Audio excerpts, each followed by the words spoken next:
Hello and welcome to episode 31 of the DX Mentor, all about a DXpedition to Lakshadweep and Andaman Islands last December. Thank you for joining us. I'm Bill, AJ8B. If this is the first time you're with us, welcome.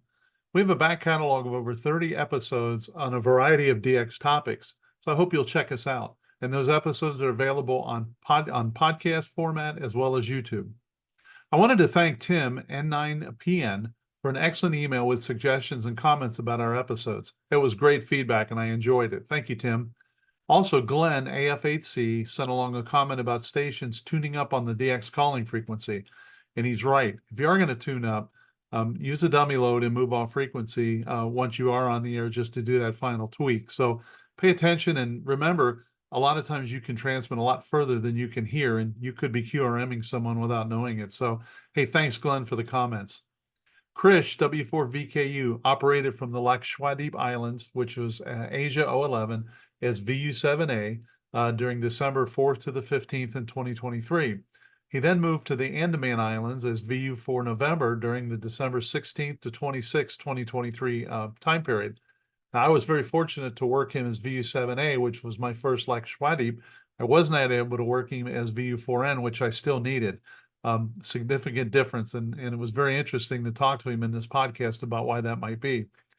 My guests are Joe, W8GEX, and Krish, W4VKU, who will tell us all about his two DXpeditions and the adventures at both locations, including his run-in with bootleggers. Without any further delay, let's get started. Well, hello and welcome to this episode of the DX Mentor. I am so excited. This is yet another first for us. We have a top flight DXer who is fresh from two fairly rare DXpedition islands that he was at. I don't know that his bags are unpacked yet, but he's agreed to be with us, and I couldn't be more appreciative. And I'm going to set aside a very cold beverage for you if you come to Dayton. It'll be my treat, and I'll take care of you. But first we have, of course, as always, we have Joe, W8GEX. Joe, you want to introduce yourself? Well, I think everybody pretty knows me, but we'll do it again. All right.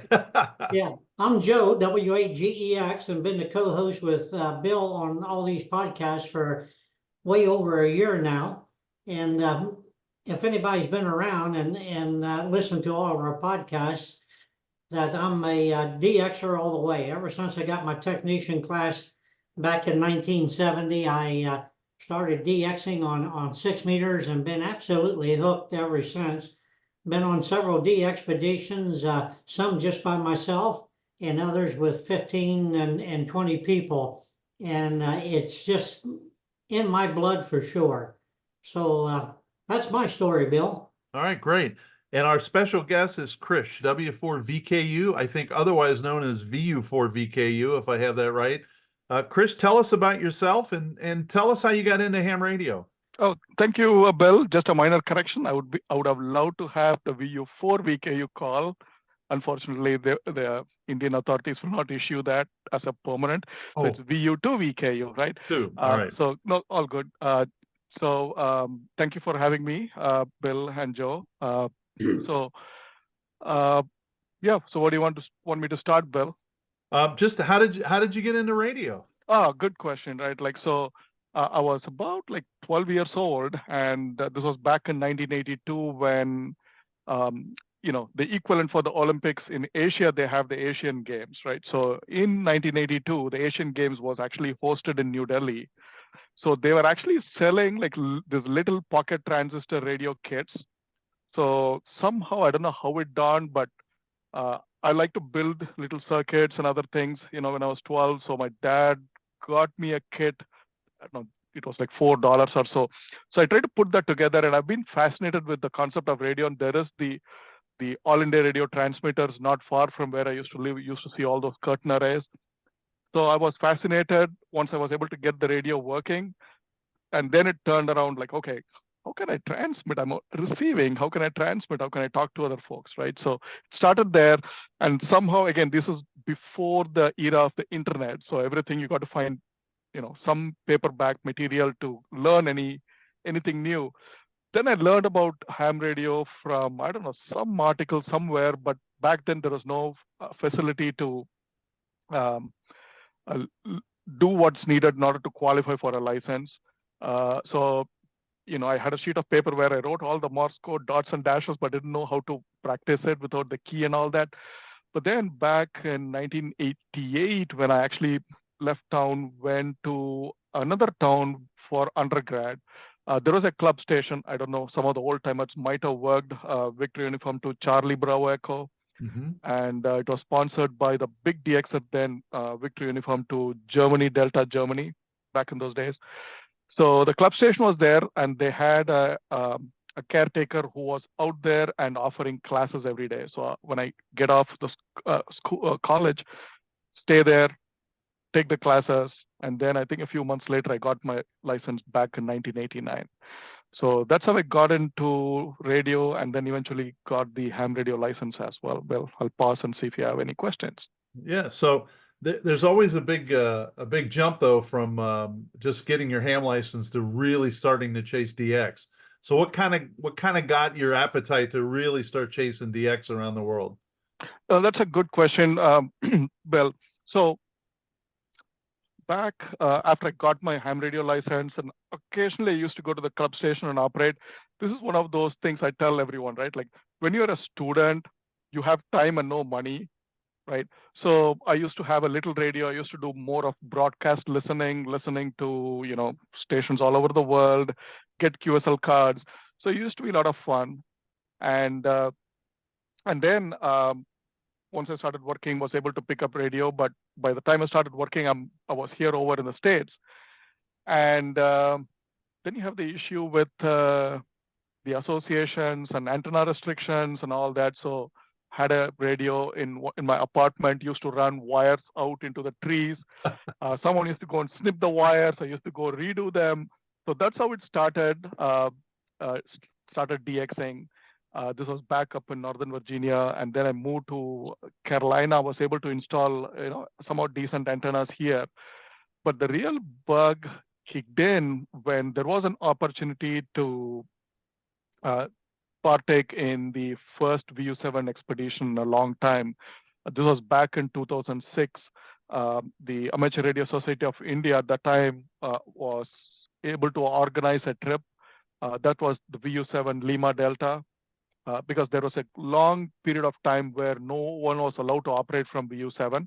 I don't know, for like 14, 15 years, something like that. Then they opened up. So they were looking for operators that had VU7 call sign to be a part of the team. So I had the opportunity to join that team.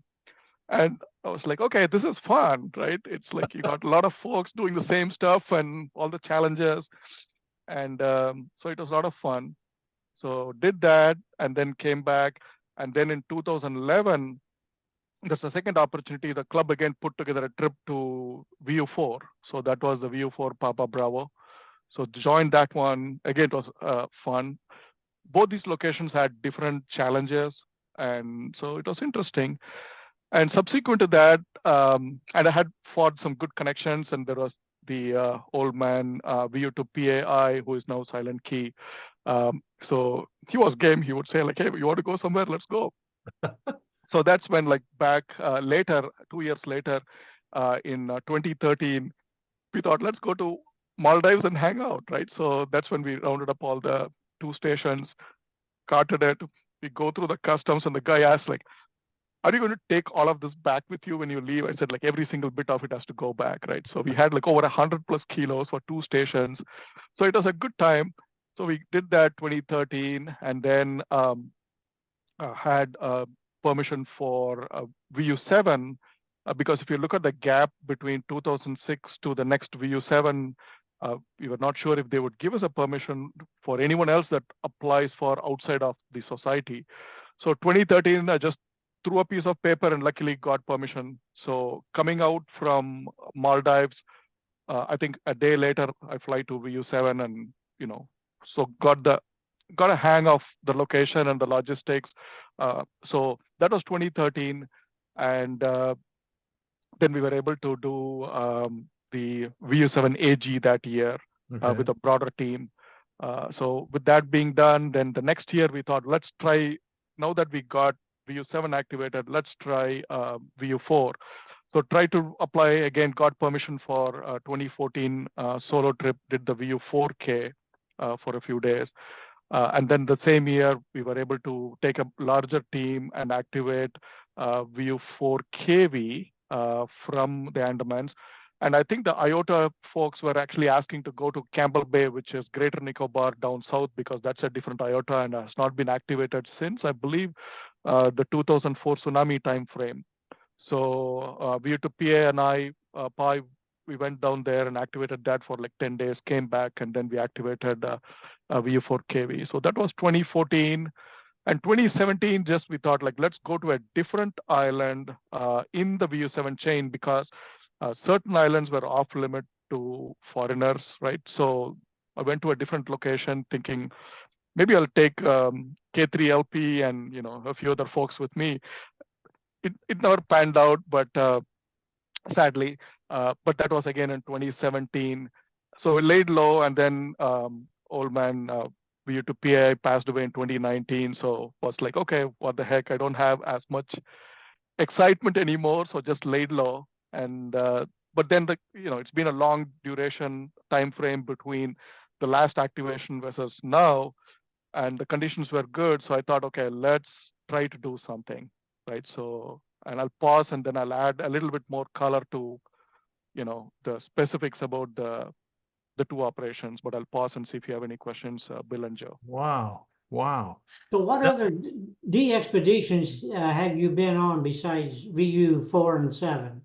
8 Quebec, it's pretty much in that same location, Joe. Okay.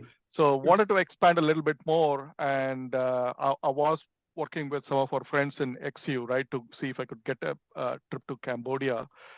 Been there once. Unlucky that they changed the rules because of certain things that happened there with other folks that had gone there and misused the license, the permission, right? Yeah. Still hopeful that we'll get permission someday and we'll be able to activate it, but still trying. And this Sunday, heading off to Cuba to join the Tango 42 Tango for the ARRL International DX contest. Oh, wow. Yeah, that's coming up shortly.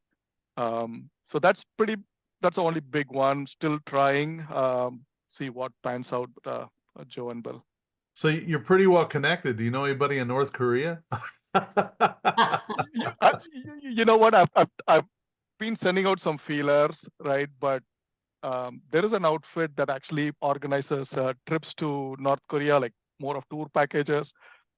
And I was trying to ask them, like, hey, do you happen to know anyone in North Korea, right? Because I'm trying to see if by any chance we could do some ham radio. They came back and said, like, oh, we know what ham radio is. There's another group that has tried this. I will tell you this. I will take you for a trip. You can go and see North Korea, but my friend, it's not with your radio. So yeah, so and then I think the second one was like, okay, what about Turkmenistan, right? Like, it's the same thing. In Turkmenistan, you'll never get an answer, right? So there is that. So it's yeah, but got to keep trying, Couple of tough ones. So when you were on Lakshadweep, I'll never say it correctly. Lakshadweep. Lakshadweep's work, right? Yeah. Okay. And just if someone's not sure, I had an idea where it was, but I didn't realize that it's in the Arabian Sea, right? Which surprised me a little bit. And it's off the west coast of India. And it looked like it was probably pretty hot there based on its location above the equator. It is, Bill. In fact, so the time frame from May till October to mid-November is sort of like the monsoons down there. In fact, some of the transportation, they scale down as well, like the ferry schedule from the mainland, they scale it down. So December, it's hot, but it's not extremely hot. It's still, very pleasant, I would say, from December, January. So wasn't too bad. In fact, I would say like I got very lucky this time with the whole logistics, that the weather was very favorable, right? Like I my home is back in Chennai, which is on the East Coast. It's in the East Coast. I left Chennai and it rains in Chennai and they lose power for 2 days. And I'm blessed with good weather back at, it's Lakshadweep. It's like 100,000 islands is what it expands to. So I was blessed with good weather and got all the equipment out of Lakshadweep back to mainland, and I head back to Chennai. Then they get rained out, and they had some weather pattern come in, and they get rained out in Lakshadweep and Kochi, which is the coastal city, right? So yeah, it was good, and luckily, weather cooperated. So I think the stars might have aligned, at least from that perspective. Got lucky.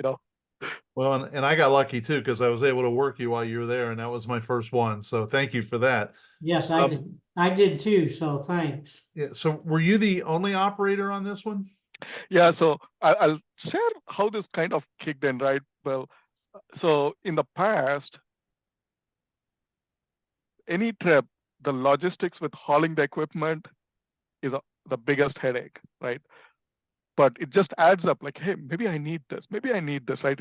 And Joe would know, right? Like, it just adds up, and it's like buying insurance, right? You need it. It's better to have it than not need it and use it, right? But rather than not have it when you need it, right? So it adds up. One of the heavier weight component is like the coax cables, right? The coax cables are heavy. So I was thinking, like, how do I cut short the amount of coax that I carry, right? So that was one. The second is, in the past, I've tried with a group, and we've never hit, past like the 50,000 to 60,000 QSO mark.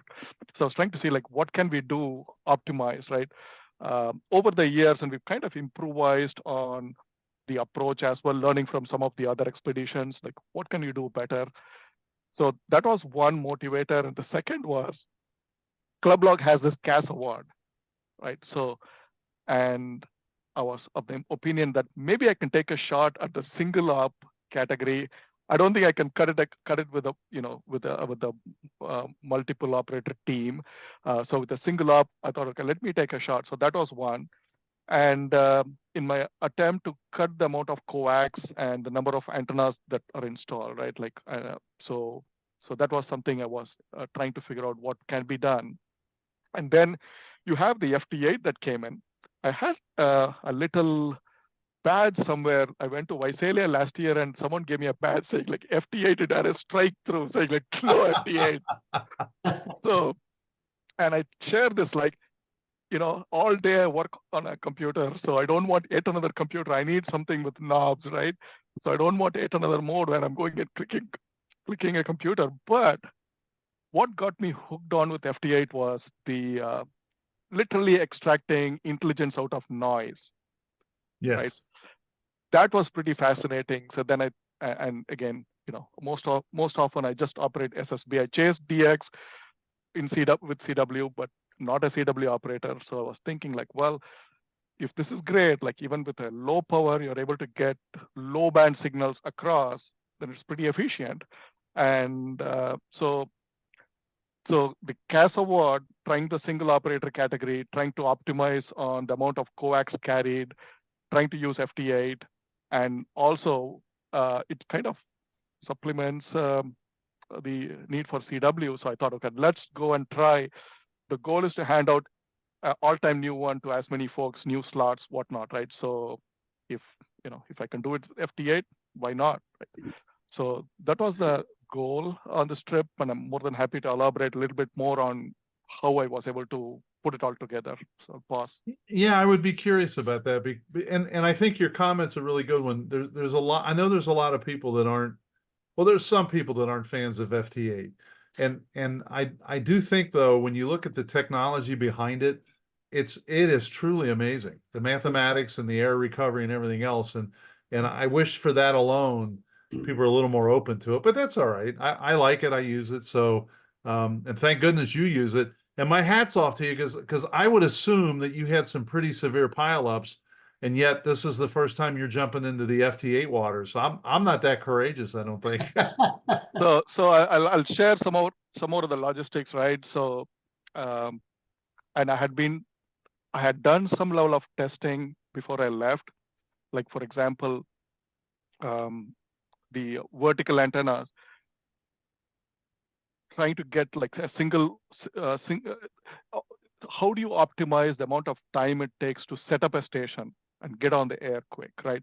Because the time allocated, it's like 10 days or whatever is the time that you get permission for. And then I need to account for the time it takes to travel and then set it up, tear it down. And I just have only that much vacation time going over from the States, right? So what I did was, I tried to set up the 160 meter, 80 meter vertical at home here in the backyard, test it. I tried to see if I could actually squeeze 40 meter in there as well, but then there was interaction, so I could not. It was too much time spent. The goal was to make it very deterministic and predictable. Once you set it up, I know I can tune it quick and get it to the spot where it needs to be resonant, right? So 80, 160 played pretty good.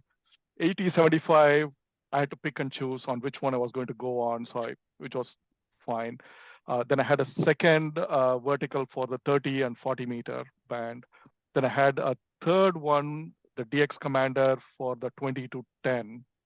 The hex beam is great because every time you put it together, it works, right? Yeah. 6 bands, you have it.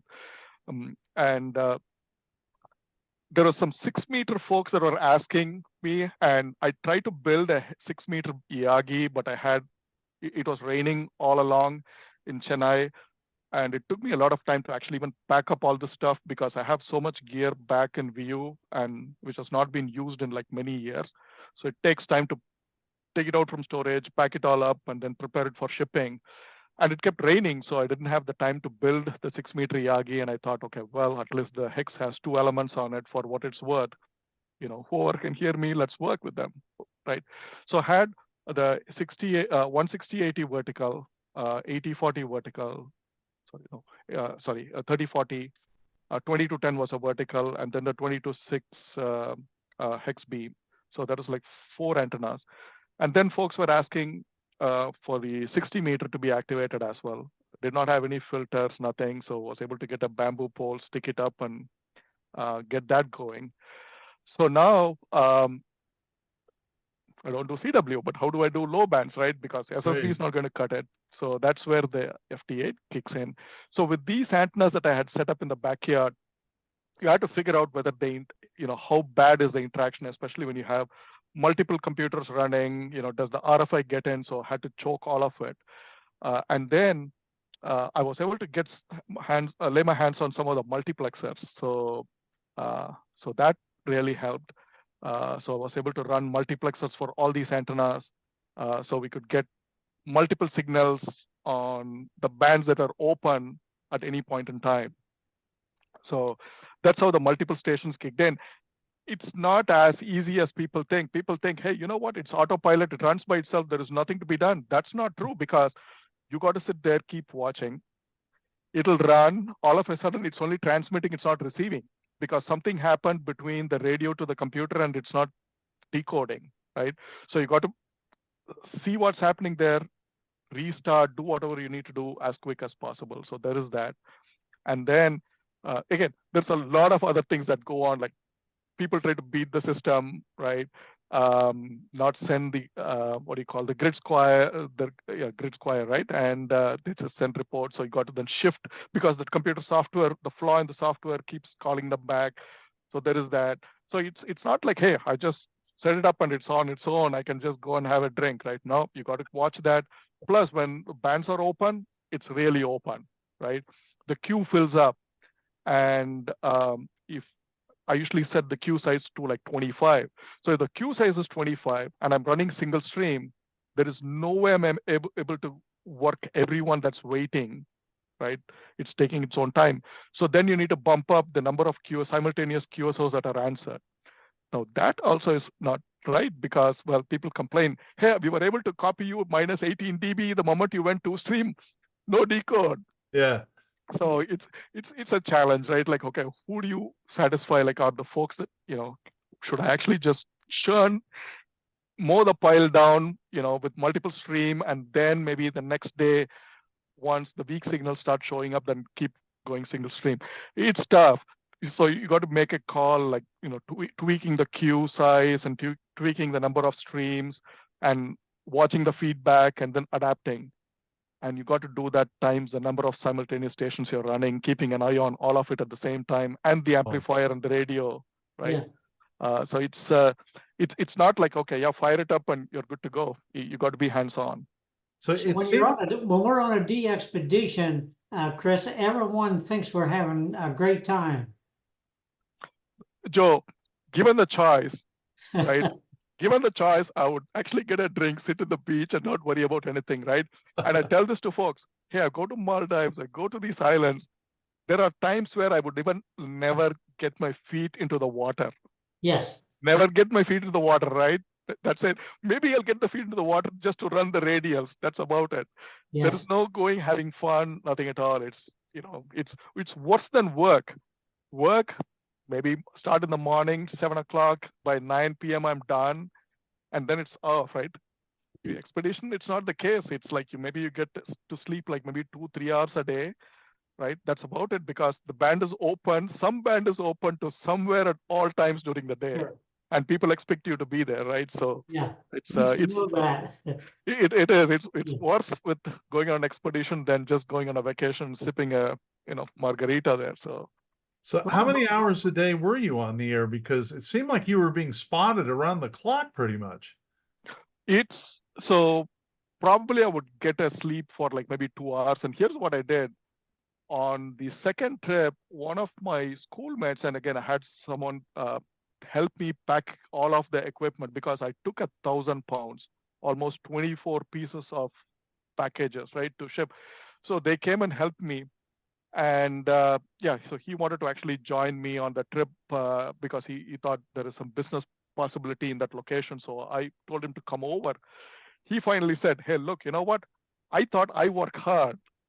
Seeing you with the amount of passion and motivation, this is impossible, right? Like probably like maybe 2 hours a day, that's it. In the afternoon, there's a sweet spot like in the afternoon where the band basically closes to North America. So all the low bands are gone, 20 is out, right? So maybe 12, 15, 10 is open, and that's the downtime. So just have breakfast and then have like a 2-hour nap or so, and that's about it. Again, Wow. fire it up again. So how was your how were the results for your first stop there at VU7A? Were you happy with what you accomplished, or? I think so. Definitely could have been better. So, like I could have done a little bit better with 60 meter. Did not have the antenna in place, like no fiberglass poles. We had to rig something up. The extra coax I had was faulty, because from the last trip, I think when they wound it back, they damaged the LMR 400. So I was short on a coax. So I had to borrow the coax from 80 to 60 meter. I had to have one or the other. So that was an impact. But otherwise, I think VU7 went well. And in fact, VU7 was more of a test ground for me, thinking, okay, you know what? There has been like a larger activation early in the year with almost like 60-something thousand QSOs. So pretty much the demand should have gone down. So I just thought, okay, let me go see how this thing works. But the real, test would be in VU4. So the learnings from VU7 should help VU4. That was my plan. But it so turned out that in VU7, things were like hunky-dory and everything went well. No noise, pretty much. And the stations were, operating predictable. Yeah, at times I had to shut down the FT8 software and then bring it up again. But that was the only problem, pretty much, I should say, in VU7. But in VU4, it was a totally different animal. So VU7 wasn't too bad, I think, with the purposeful dupes that you had to offer with FT8. I think it came up to like almost 52,000 something QSOs. Wow. And again, it was constrained by the shipping logistics. The schedules changed for the ship. So I had to leave early. So shut down the station early. So I had like maybe 8 days in there. And so if you remove all the dupes, then it came up to like 42,000 QSOs or so. So it was good. I'm sure it can be improved. What I realized is with 5 stations, and again, I just picked a number off the hat, like why 5? I don't know. I just, had some TS480s on me, and I have this 891s I picked up for Cambodia, still sitting here. So I thought, okay, I'll let me take one of that, and for sideband I need a better radio, so I went and picked up the ASU DX10. So I had like 5, but I think setting it up and operating now, I would say like you need 7 radios, to do anything and be on every band at all times and still satisfy everyone, right? Because someone when band is open for 160, 80, 40, 30, and then they want 60 meter as well. Yeah. Right. And then one of the higher bands are open, 1 or 2 higher bands are open as well. Like, hey, come on, 15, come on, 12. Yeah. So around like 7 radios would be ideal to run parallel at any one point in time. So, Wow. So you left there, you were there until about the middle of December, and then a few days later you showed up at VU4. So as you were saying earlier, you're going to have to tear down all this equipment carefully this time, right? Yeah. Now, how did you get from VU7 to VU4? oh, that's a good question, Joe. So it's like sometimes, too confident and, under planning is bad, right? So here's what happened. So the ship was leaving, I believe, on the 13th, and I was planning to leave VU7 on the 15th. Now, I had picked up the tickets well ahead of time, right? That the flight tickets were actually sold out for far into February, right? Past February. The ship tickets were sold out. The person that actually helped move the cargo basically hitchhiked, pulled off some magic. They were able to get the equipment from VU7 back to the mainland, right? So, so what happened was the previous day evening, the ship left on the 13th. On the 12th night, we took down the hex beam, packed it up. After sunset, we shut it down. But I wanted to capitalize on the morning gray line to North America, run the bands through the night, right? 40, 30, especially at sunrise is pretty good. So I was telling the folks, okay, you know what? My biggest headache is going to be to, roll the coax back, because the LMR 400, as great as it is, but with the solid center conductor, it's a headache. So we went and found like a wooden spool to roll the coax, and had to make modifications to it, so you can actually take one side of the wheel off and remove the rolled coax, all that, right? So, and I told them, okay, the sun comes up like probably around 6 o'clock. So the band closes around 7. So at 7:30 or so, when it closes, I'm going to go and start disconnecting the antenna from the beach. And I'll disconnect the coax. You guys start rolling the coax, right? And then I can come back into the room and start unpacking and disconnecting all the stations. Now, for running 5 stations, QRO, you need power. So I had to actually ship enough cables to run 3-phase power supply from the power panel all the way to the room. And there is actually a box that you can switch between the 3 phases and distribute it to like any of the extension strips. So I had that. So I had to get the electrician to come in and unhook that at that time. So there was that. So, okay, here is how it started, right? 7:30, I go start taking down the verticals. Now you need to take it down with the intent to be able to put it back, pack it right, put it back, and plus clean all the salt and sand off of it, right? So it took its own time, and then the sun was out and it was hot and humid. So I was told, hey, by 10 o'clock in the morning, you need to be ready, everything packed up, right? The ship will probably come at 11:30. And so here comes 9 o'clock. I'm still out at the beach, packing, nothing is done. And they're rolling the coax, all that is still happening. 10 o'clock comes, I'm still at the beach, it's not done. Then I think the 20-10 vertical was still in the beach. Then the guys finish the coax and they come and tell, hey, Krish, you go ahead, you start unpacking, disconnecting everything in the room and unpacking it, right? And we'll take care of the vertical on the beach. So, and start disconnecting the station and packing it all together. And then I was told, okay, the ship has left the other island, so which was good. it left the other island. It should be back in this particular Agathi spot by like in an hour or so. So they told me like by 11:30, the ship should be here, be ready, right? So, and then they were planning, okay, certain packages were all packed up and ready. So, okay, let's at least move this to the jetty and come back for a second trip, right? So that was the plan. Long story short, it was done. Like everything was finally, it was like just shoving stuff into like whatever you could find and just pack it up and throw it in there. So that's how it all went from VU7 back to Kochi, and the person that helped organize, he went by the ship and took all of it back to the west coast, right? So how Wow. far was VU7 off of the mainland? It's not far. In fact, the puddle hopper takes about an hour roughly. So Oh, probably, I mean, it's a prop plane, so I would say maybe it flies at, I don't know, 300 miles an hour maybe. So if it takes an hour, roughly about say 300 to 400 kilometers. So it's not far. By a ship, it actually is an overnight journey. It takes like about 20 hours. sure. So what's the population roughly on VU7? Several thousands. There are several islands that are uninhabited, Joe. Kavaratti is the capital, and Agathi is where the airstrip is. In fact, the ship goes to Kavaratti and then it comes to Agathi. So there are like 3 or 4 maybe islands that are populated.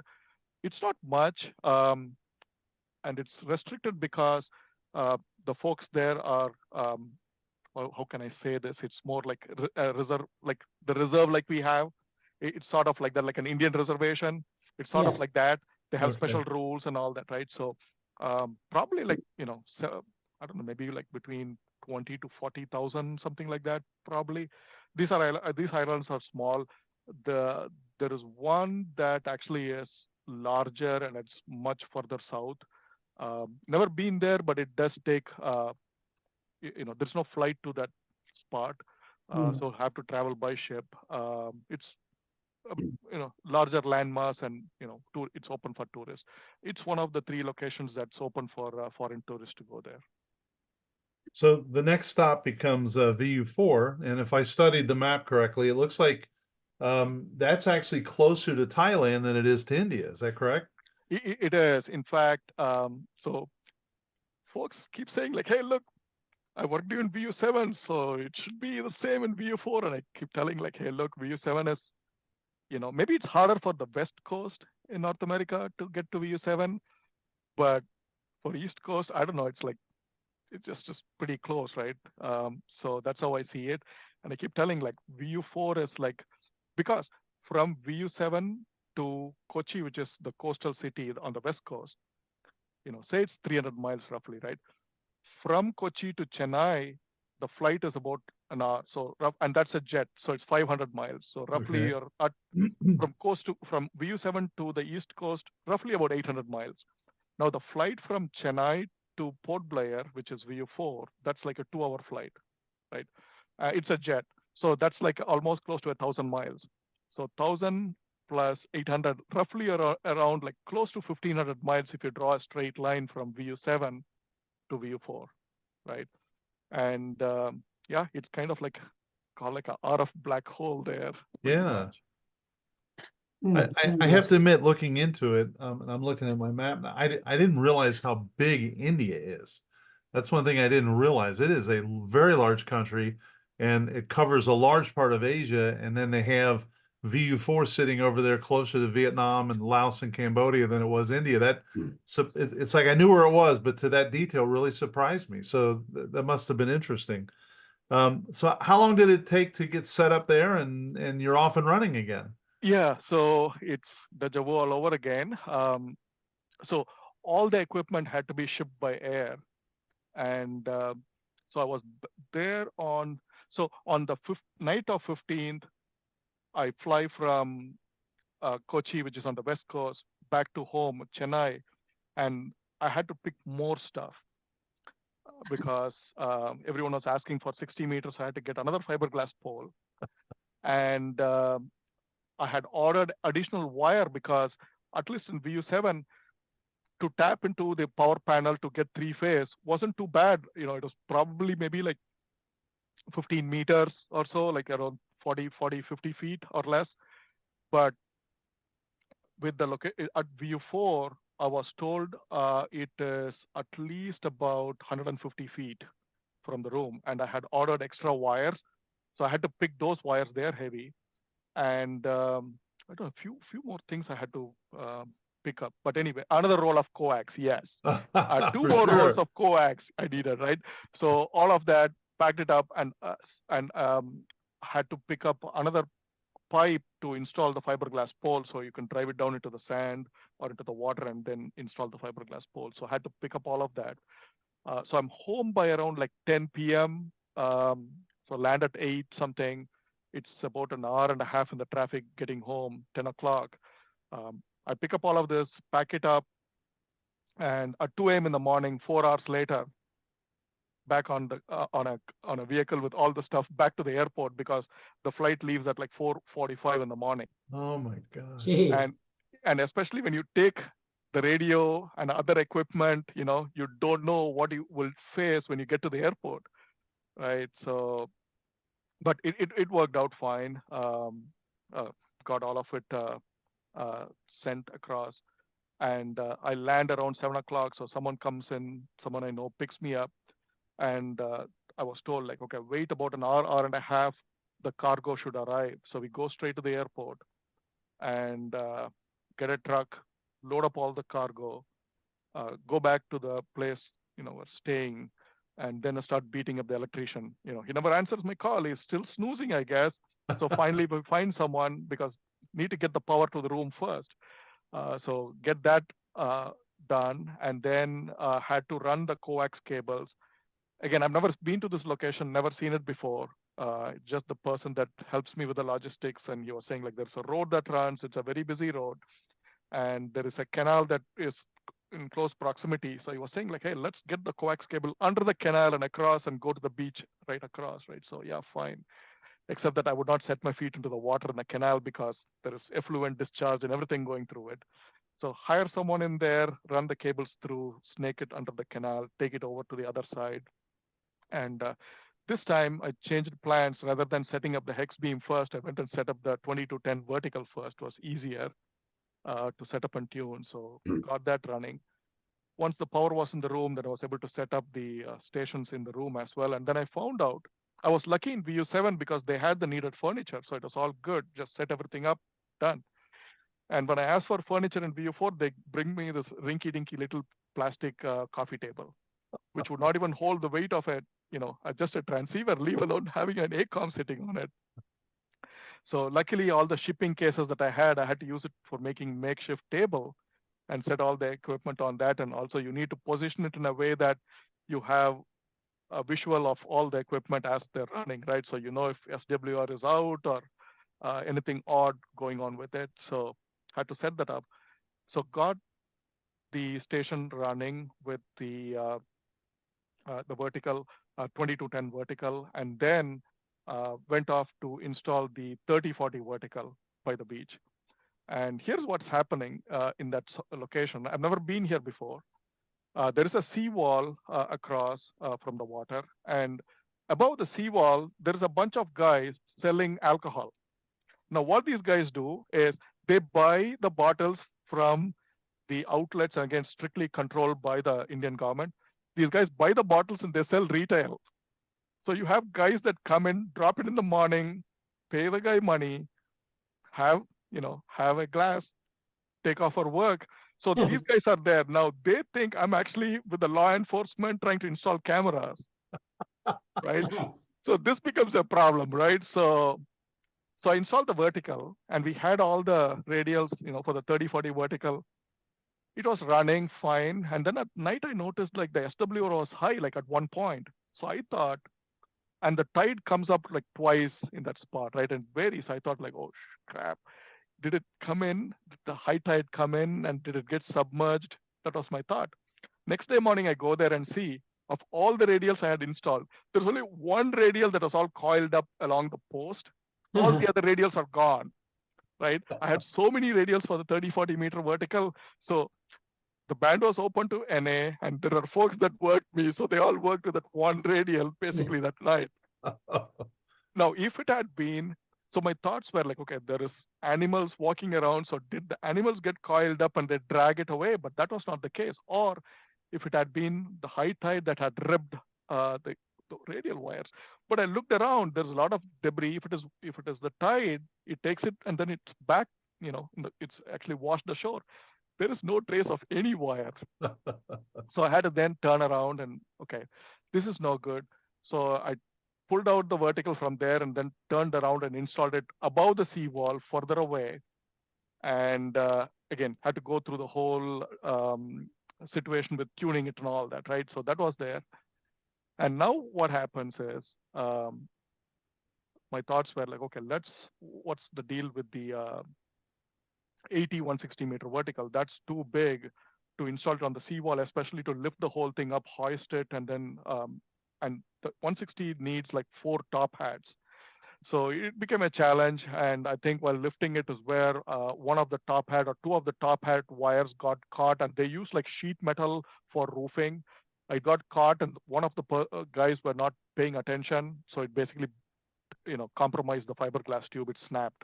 So, so I had to like get a replacement in there. We tried to see if we could fix it, but it was beyond salvage. So we had to get another one and install the next day. So install the fiber. Now, it didn't stop there, right? The 30-40 vertical is up, and then I'm trying to walk to tune. Now, the guys that booze, some of them leave, but there was one guy that was actually laying on the seawall. He was gone, right? He was laying on the seawall. I had to like hop over him, hold a tree on one side, one of the branches from a coconut tree, because the wall is probably about like a feet wide. That's about it. And this chap is laying there. He's trashed. He's laying there. He's gone, right? Pretty much unconscious. And I hop over him. So, and if he falls on this side into the beach, it's probably a good maybe 13, 14 to 15 feet drop. If he falls on the other side, again, it's another drop on the other side, depending upon which way he falls. But anyway, I heard that luckily he actually walked when he regained conscious and, sobered up, he walked. So which was good. But all the radials, and I had to get the radials over the seawall out into the beach, right? So we can actually pick up some of the saltwater effect. So that was where the 30-40 vertical was. And the 160-80 vertical, I had to get a replacement fiberglass tube shipped. It came in. This time I installed it down on the shore. And that's when we started picking up the noise. So, and the funny part was, all right, so we had the verticals installed, then had the hex beam installed on the top of the building so we could actually do some 6 meter from the hex beam. So had that installed.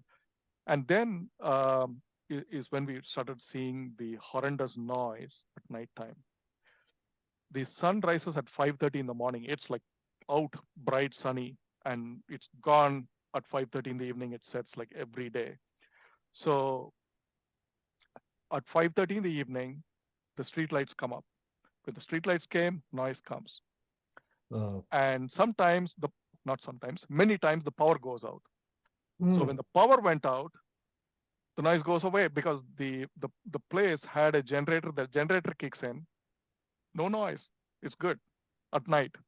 So there were times where I was able to run low bands when the generator was on before the street, the power line, the city power came back on. So, and in the morning it's gone.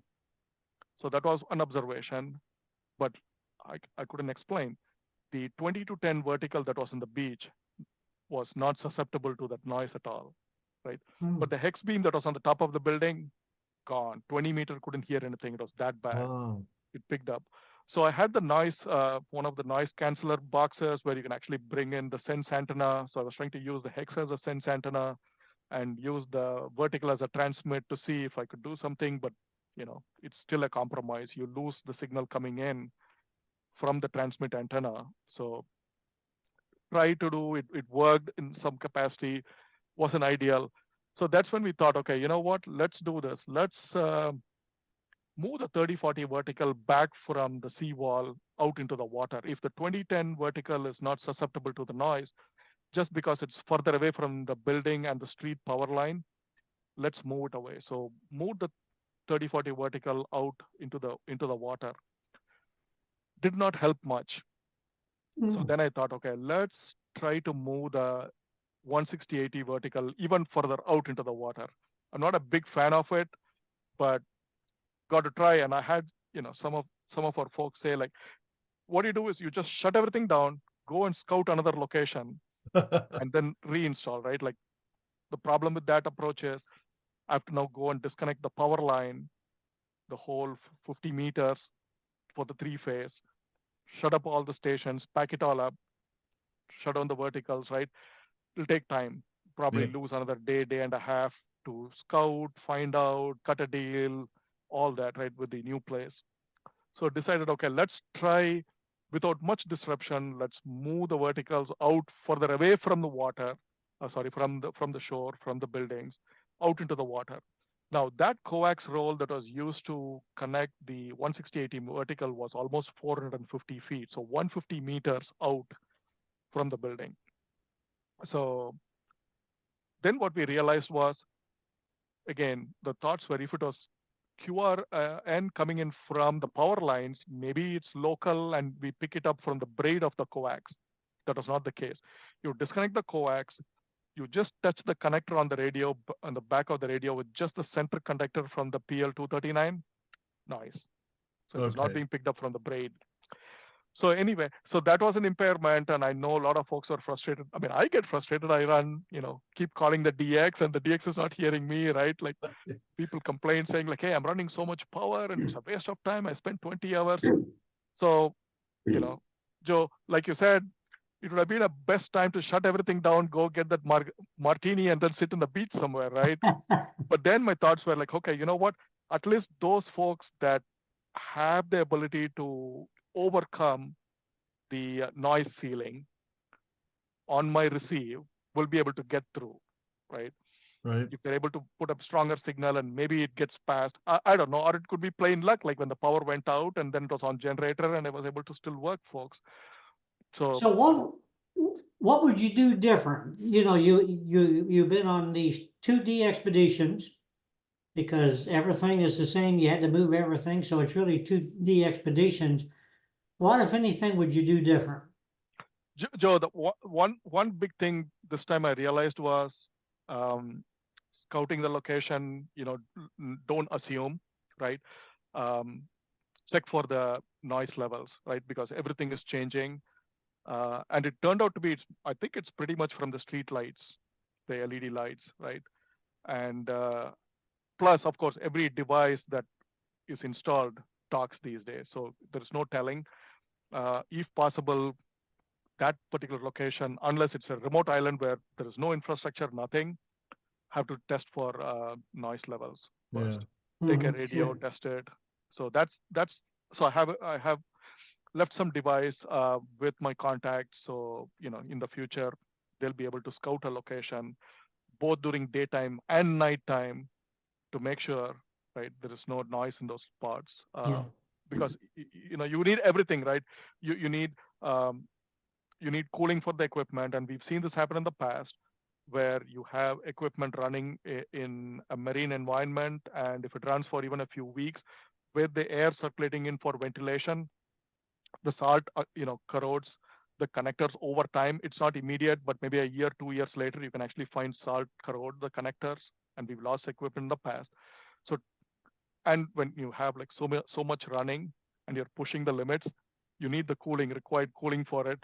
At one point, the air conditioning went out, and I was hammering, the owner to fix the air conditioning by removing it from another facility and then sticking it here, saying, hey, the temperature is rising, right? It's now at like 25, 26, 27, 28 degrees.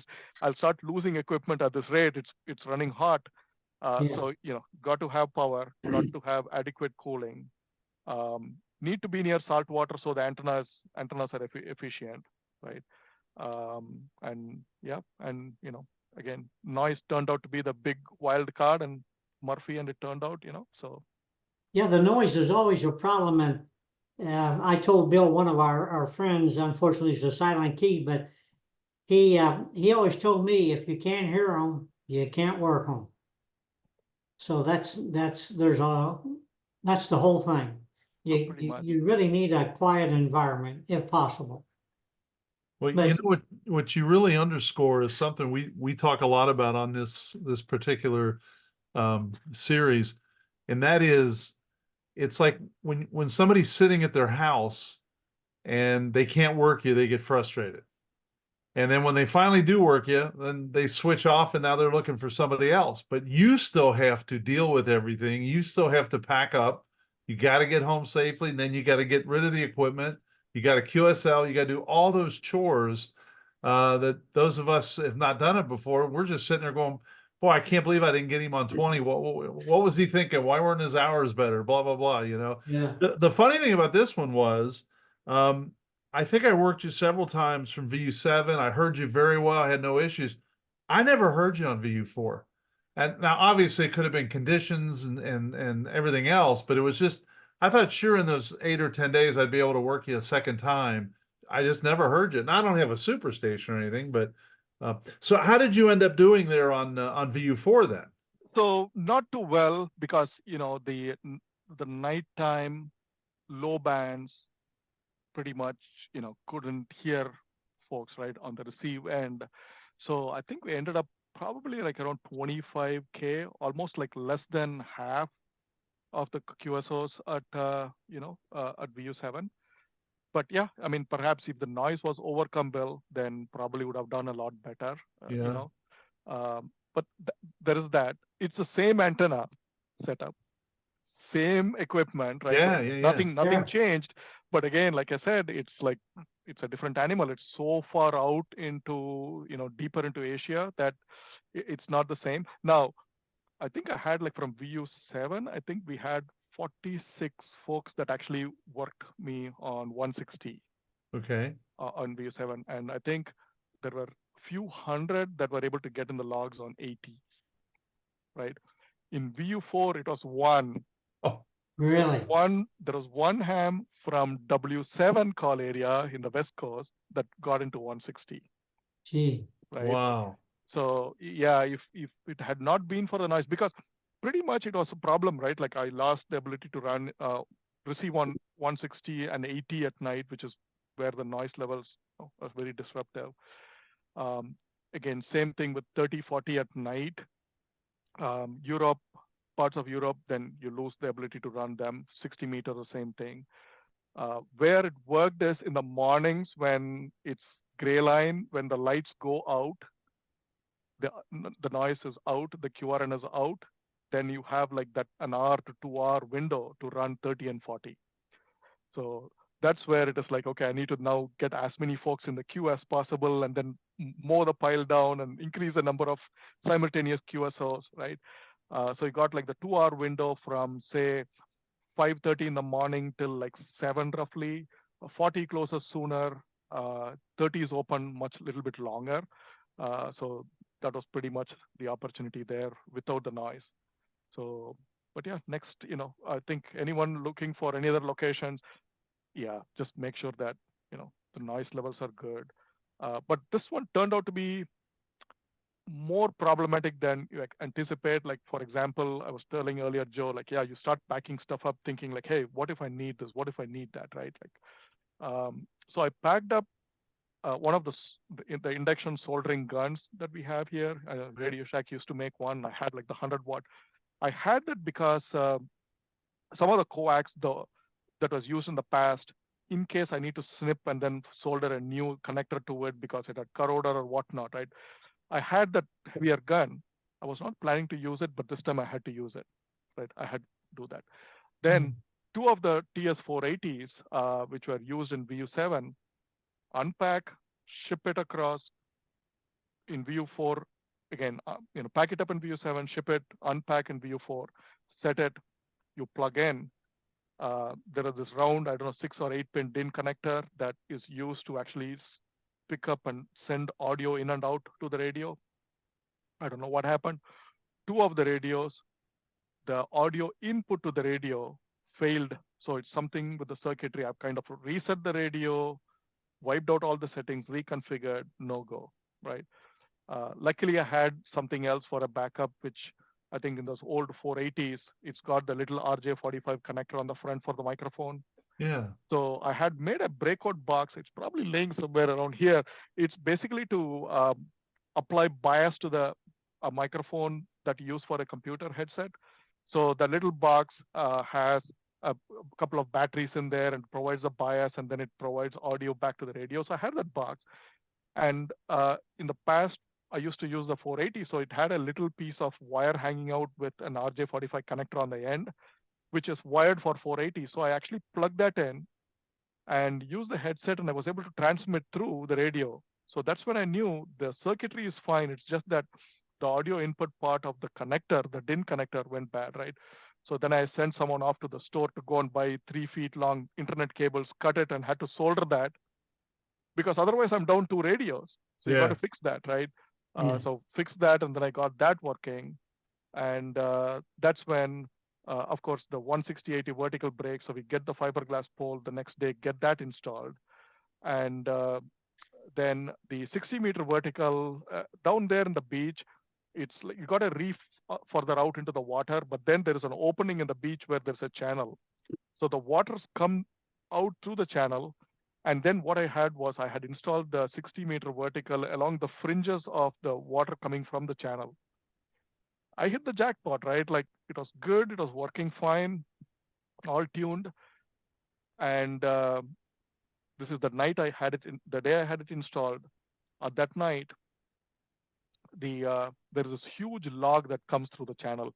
It's probably used for building some part in a big boat or something. It's probably about like 8+ inches in diameter. This thing comes, it gets washed in the high tide. It just flips and rolls and coils up the coax, the radials, and it uproots the whole pipe that's driven down into the soil. The 12-meter fiberglass pole crashes and it cracks at the top. Right, the whole thing is a coiled up mess in the beach. Right now, the funny part was the vertical wire that was used to make the 60-meter vertical. It worked fine at VU7. You disconnect that, you bring it over, and the thing never tuned. And I could not figure out what it was. I thought it was a connector, but the antenna analyzer, the VNA, doesn't show resonance anywhere. Then, long story short, I took the wire, went back, put a multimeter between the two ends, and I found out that the insulation was 100% perfect. The wire had melted somewhere in between. So I had to replace the wire, and then bam, within the first instance, it's resonant, right? Like, I spent like over a day and a half trying to muck around with that, like take the connector back, install a different connector there, solder that, and try different things. But it so turned out. So once I got that working, then the tide comes back with this bamboo and it trashes it, right? So, and then, go ahead, Joe, you had a question. Thinking about all this, with a guy going out on by yourself, one-man DXpedition, would we be better off not to get on 80 and 160? Well, if you don't do it, you're going to get 100 emails. Yeah, I know. Hey, what about 80? What about 160, right? Yeah. So no, in fact, if it was for the amount of effort required to install the antenna, it wasn't too bad, Joe. In fact, having put the antenna together here in North Carolina and tried it, I got a hang of how long it takes, right? The way the top hats are built, again, since it's a fine wire, it has to be handled carefully so that they don't get tangled up, but it can be done, right? So that was the easy part.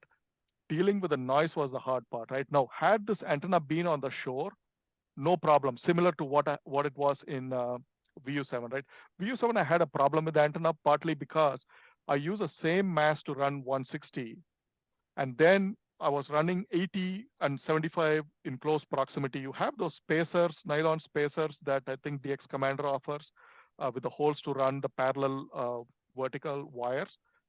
But then once it gets to the very top, which is where the high voltage point is, the wires have to be separated. But I did have a pulley up there, because then you don't have much leeway with the 160 because it's what it is, right? The vertical wire, you can prune at the bottom, but if it is off, it's a meter long. You need to prune a meter, 2 meters to change the resonance for 160. But for 80, I had the pulley, so I could actually quickly hoist it down and change the length. Now, what happened was that pulley from Radio Shack is a nice stainless steel pulley. So the pulley was actually going through the wire. Sorry, the wire was going through the pulley out, and it was in close proximity to the 160 vertical wire at the very high point, right? Which is where the high voltage is. So one time, the 160-meter vertical wire just cut. It just got cut with the high voltage, right? And when I brought the whole thing down, I had to like solder it. And then I found out that the 80-meter wire, the insulation has already started melting. So it was heating up at that spot. So now I know you can't keep the metal pulley. So I had a nylon block. I was able to offset it from the 160 and then install the pulley. That worked. So no, 160, 80, very easy to install, up and running, Joe. No problem, right? Yeah. But yeah, next time, lesson learned, don't install antennas near a channel. Be ready for bamboos coming in, right? If antenna is not resonant, it's probably the wire is cut, but the insulation is 100% perfect, right? So a few things like that. And tell people if there are bootleggers nearby, tell them that. And people took the wires too. They say like, hey, this wire looks cool. Did you bring it from overseas? Like, yeah, it's pretty cool, right? Quality is pretty good. I tell them, this wire is in salt water. Once it's inside salt water, you run it for wiring inside the home. I told it'll melt. So you cannot use it, right? So you got to offer a poison pill there. So yeah, there are some learnings, and every time, everywhere you go, there is something or the other to learn, Joe. So Wow. Sure. Wow.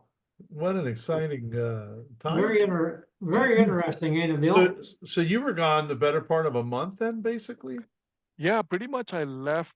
So here's what happened. I mean, I left on Thanksgiving and flew down, and I had the opportunity to work from VU. So I used the daytime to pull all the equipment, pack it up, and I had to go to the airport to hand it off to the air cargo because of the shipping logistic, because the ship that was supposed to leave early on a particular date got canceled. So that was making it, the next departure was cutting it too close. So every time I had something packed up, I went ahead to the air cargo and shipped it off. So I had to go 3 times during the week to pack everything, ship it, hand off everything that was ready. And nighttime, I used to do my work to cover my US East Coast time. So I did that. And then Friday was over. Saturday I was on the plane, go down. I was on the West Coast. And then the next day morning was a puddle hopper. So I went there. So that was on the 3rd. I was there in VU7. So, but the permission kicked in, I think, on the night of the 6th, like midnight, right? 5th to 6th midnight. So I had like a couple of days. So I had the time to install everything. It was easy. So from 3rd till the 11th, or actually 13th, I was able to operate in VU7, right? Not from 3rd, from the 6th through the 13th, so around 8 days. So 13th shut down, back to mainland on the 15th. Then 16th, installed it in VU4. 16th through till 27th was when the permission was, available. So then 27th finished it. After the gray line on the morning of the 28th, started tearing everything down. I think the flight was supposed to leave by 1, so I had to hand over the cargo by like 11. So from the morning, 7 o'clock, started tearing down everything. So at night, by midnight, this time, lesson learned, start packing everything indoors. Everything was packed up. The next day morning, and the hex beam came down in the same day. But at night had the vertical still out in the beach, because from sunset, which is 5:30 p.m. till midnight, still there was an opportunity to run some stations, right? So kept it running. And next day morning, around like sun comes out at like 5:30, I was out there taking everything down. So Wow. this time, was able to beat the deadline. You know, you sound a lot like when I first met Joe 20 years ago at a DX meeting. I knew he'd been to Wake and Swains and all these places. And I said, hey, I've got this little wire and a vertical and stuff. What's one thing I got to know about? And he says, what do you know about the gray line? I said, well, I know what it means, but I don't really do anything with it. Oh, you got to change that in a hurry. And ever since I've That's known him, true. he's preached the gray line. So I'm pretty much on the gray line twice a day, always in the morning because I get up early anyway. And then in the evening, if I'm home, my wife would tell you I'm sitting in here on that gray line. Sometimes you work a new one or two, and sometimes you don't, but you got to be there. Which is so true. Like I've had, folks always ask, right? Like, hey, look, VOA cap is saying band should be open at 12, right? Like on 12 meters. So at that time, you have to be there, right, to see whether it is or not. Yes. There was one time where, was on 15, which is awesome because the band was open to North America and had a lot of folks work on 15 from VU4. The next day, the same time, no Nothing. 15, nothing 15, nothing 12, right? Like then it's just a matter of like trying to hop around and find which one is open yeah, to at least conform to the VOA cap predictions, right? So it's tricky, which is what makes it fun too, right? Yes, The I was going to say uncertainty, that's what makes this all interesting. totally, Is the chase. indeed, So yeah. You so for catch them these, one day, or you may not catch them. It's like fishing. that's You right. never know when they're going to bite. So for VU7 and VU4, is there if someone wanted to contribute 20 or $30 or something to help offset all your costs, is there a way they might do that? It's on Clublog. Again, QRZ has Okay. the pertinent information, right? So it's available there, and Clublog also has an option to contribute if folks have to. But again, like I said, this time it's more like, okay, I'm actually going to go there just to try this stuff out, right? Like, so just fun. I want to see if the multiplexers chain work. I can have two bands on the same antenna with two radios running without one killing the other's receiver, right? Does it work? Do all these radios simultaneously play well at the same time? So it was more of an experiment pretty much. And, Yeah. so again, that's why I was saying like, hey, look, and also it's more like, I don't want to ask for sponsorship and not be able to deliver, right? I would rather do it the other way, right? So it's like, yeah. So yeah, that and thanks for all the folks that were able to sponsor. I know I did not do a good job like I've done it in the past, which is have all their call signs listed. Just no time. In fact, Sure. spent all the time trying to test the antennas and trying to test and see if the sound cards work without RFI getting into the radios, right? To the point where in some cases, and especially this applies to the radios that were actually sitting in VU, just taking it and just firing it up, right? You don't know if it's being overdriven, the ALC is adjusted. That, I did get some feedback and help from folks, and we were able to get that adjusted. But, there is no amount of preparation and planning, is sufficient, right? There is always something or the other that comes up. So I have to ask, I'm an IT guy also, and I'm curious how many laptops you took with you. Because, the old rule of thumb is if you have one, you have zero. And if you have two, you've really only got one. Yeah. So you need three to have two. Which is true. So, what I did, Bill, was I only took two. But again, these are fairly newer laptops. And I was running MSHV. I had N1MM on both so that either one I could actually, if I had to do voice or if someone, again, I'm not a CW operator, I can't do pile up, but I can pick up some call. If someone really, really wants that one QSO, I can give them a QSO right on CW. I had the little keyer as well for CW. But I had two laptops and I've tested them, back here in the station, running them simultaneously. That's how I was able to iron out some of the kinks in the system, right? Like I had two sound cards that I had to disregard because they were fine working by themselves. But when you have two radios running simultaneously and running QRO at the same time, there is something inside the circuitry they're not happy with each other. So I had to discard them, right? So tested them and made sure that the laptop was not getting shut down because of RFI or any issue. So pretty stable. So just two laptops. I was able to run on one. I would run like maybe 3 instances of FT8 software. On the other, I would run 2. Sometimes so it'll get to a funky state. Then I would actually have to move the radio from this to the other laptop and fire it up again. It's again challenging with the changing in the COM ports, right? All that, but so you need to be nimble enough to be able to move and then make sure that you're able to get the clock synced or recover the clock back from the signals that you're picking up. Internet was still unstable, so I had to get like one of my cell phone and turn it into a hotspot, because there was wireline internet they installed after a few days at VU7, but sometimes it's just gone. So I had to take my cell phone, turn on the hotspot, because it was at least not too bad. I could get like 5 or 6 Mbps, put it in a plastic bag and hang it by the grill on a window in the back, because from that spot it would pick up the signal. But if I move it towards the main entry door, no signal, right? I have to walk like maybe like 30, 40 feet away from the front. Probably it's just the buildings, concrete buildings blocking the pathway of the signal. But anyway, if I put it on the window, it was working. So I was able to get internet and then turn on live stream, because it doesn't matter. The goal was to eliminate any clowns getting in there, getting in the way of dreams from the DXers chasing, right? Yeah. And disappointing them. So the goal was to avoid that to the extent possible, to keep live stream going. So yeah, there is always something. Well done. I know from a couple of the sites I was doing some research for our discussion tonight, just a tremendous amount of positive feedback.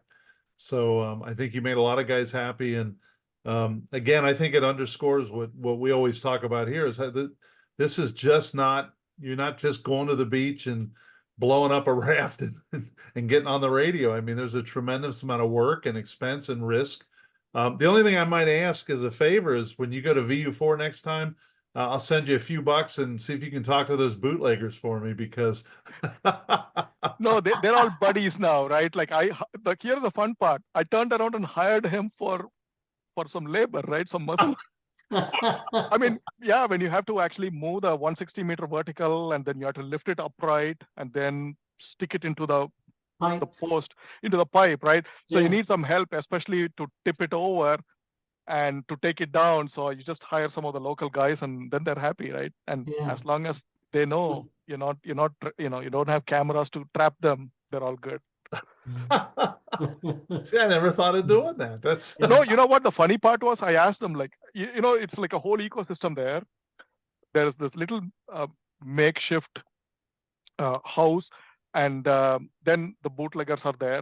The owner of the home, and I keep asking, like, hey, look, they're on your land, right? Like, are you not afraid? Or the guy that's selling retail, he says, like, hey, the cops have been paid off, so don't worry about it.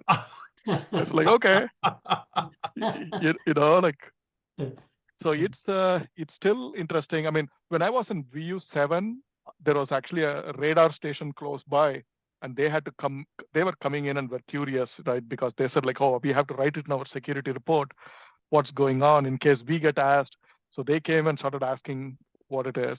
The person that owns the place, he came and took pictures of the back of the whole setup. He said, like, is this good? And I have had people that came and asked, like, is this going to be permanently left here, right? Given the amount of equipment and wiring, right? Yeah.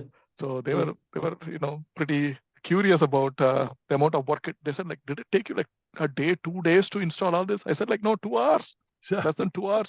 It took more time to unpack and set it in its place than wire it, right? Wiring was the quickest. So no, it does take some level of discipline, especially if you're doing solo with multiple radios running QRO. It takes a lot of discipline because with the multiplexer chain and the filters and all that, you only make one change at one point in time, right? Because when the gray line closes in the morning and you need to shift the radios over to the higher bands, you might be back behind the radio. Hey, I've got like 2 cables. I know these 2 cables I can, but make sure you shut the radio down. Nothing is transmitting. Yeah. And then it's being very disciplined, because in spite of being so methodical, there was one time where I started unscrewing and it starts sparking, right? I was like, oh my God, it's still transmitting, right? Like, no matter. So in my mind, I keep thinking like, okay, 30-meter radio goes to 12 meters, 40-meter radio goes to 15, and I see that, I shut that radio, walk behind, recable it, come back, and I switch that radio back to the target band, and then I go off with the next one, right? Because one mistake and you lose something there, and it's irreplaceable. Yeah. Yeah. So Unbelievable. And then you made it home safely? I did, yeah. That so came back to mainland. Went straight from the airport. I had one of my friend send me a truck. I told him, just send me a truck. I need some help to muscle power to unload it once it's home, because it's 1,000 pounds, like 24 pieces. I can't lift it. It has to go up. And so luckily, all of it came in, no damages. And then my mom turned around and said, like, hey, look, what is it? So I cover everything with like a large tarp. And so she pulled it aside and said, like, hey, compared to the last time, you accumulated more stuff. Right? I said, like, she asked, like, when did you bring all this? I said, like, oh, every trip I came, I just brought some. So it's all there. Right? So she's like, it's here. But yeah, so no, it's all there. And then once it's back, it doesn't end there, right? You got to take out all the coax, again, wash them, the pipes, the fiberglass pole, inventory them, see what, which ones have any damage, and then plan to have that replenished for the next trip. Yep, pretty much, all the vertical wires, radials, everything has to be washed, dried, and repacked. And hopes that next time it's still, functional, right? So, yeah, there was one thing Joe told me, and I guess he was on Swain's, and it's 95 or 100 degrees F, and he said the problem is you can stay hydrated, but you're drinking water that's 95 or 100 degrees Fahrenheit, because it's not like you can put it in the refrigerator. So Yeah. Over the last year, I've gotten so much more educated and so much more empathy for you guys that are willing to do this, because it's a massive undertaking. It really is. Just to go so I can talk to you, basically, right? So my goodness, my hat's off to both you guys. Just major challenge. And that was really interesting. Joe, did I miss anything? No, I think we covered about everything. We went through all the notes, and I think we're good, Bill. And the next trip will be T42T? Is that what you said? coming Sunday. I just sent my out of office notification and said, like, Krish on international trip, no access to, any company resource. That's it. So I'm gone. So do you want to tell us a little bit about that, and get some listeners to chase you guys down? Yeah. It's so the plan is like a WB to REM. Jim has been there before, so Jim kind of put this together. So I think like 6 months ago, Jim was asking, like, hey, we have this coming. Do you want to go? I said, like, okay, sign me up, right? Yeah. So it's like 6 of us going from into Cuba, and then I think there are like 6 operators from Cuba. The plan is, I think I'm actually out there Sunday. Monday, the rest of the folks are actually flying in from Miami. And so, again, I know Jim was saying, like, hey, look, we need time to recuperate. Like, what the heck? It's like a little puddle hopper across like an hour and a half. Jim, no, there is no time to acclimate, right? You should be up and running from touchdown to take off, right? So my wife was saying, like, Jim is going to regret taking you, Jim. So I've never met Jim, but I know him. He was WB2REM. He's been kind enough to allow me to reprint a couple of his CQ articles in our newsletter. And I used to, when I had a rig in the car, I would check into his 40-meter net occasionally in the morning. So I may have to shoot him an email and tell him we were on this. And but he's a heck of a nice guy and a great operator. And I'm sure you'll have fun down there, and I'm looking forward to working you guys. So, and I may work you a bunch of times, so I know I get you. So does that count? Is that okay? Sure. So I think the plan is setting up the antennas on I think Thursday. Okay. And prepare. So Thursday, I think through the weekend, right, and then start tearing it down. So they have like a special location outside the city, kind of like on a cliff. They checked the noise levels and gave a thumbs up today. So Yeah. it's looking good. Great, great. Well, I will, I'm going to reserve a seat for you at the DX dinner, and if you know you're coming, and we'd certainly love to meet you in person. And like I said, I'll set aside a cold beverage, and Joe always has a cooler with him at the DX dinner. So, Yep, but that'll Krish, be I cool. really want to appreciate you tell you how much I appreciate you sharing all this with us. And your passion is just great. I love it. And you're obviously having fun while you're doing this, and you're working your tail off, but you're getting better at it and you're having fun. And I appreciate you doing it, because I got an all-time new one from VU7, and hopefully I'll get you VU4 someday as well. So thanks again. Yep, no, Okay. thank you, Bill, and thanks to the DXers out there for the encouragement and playing and making it fun, and the chase, right? So Yep. yeah, but yeah. Yeah. Well, thank you very much, Chris. Nice to meet you. Thanks for the cues that I got off both of those trips. I appreciate that.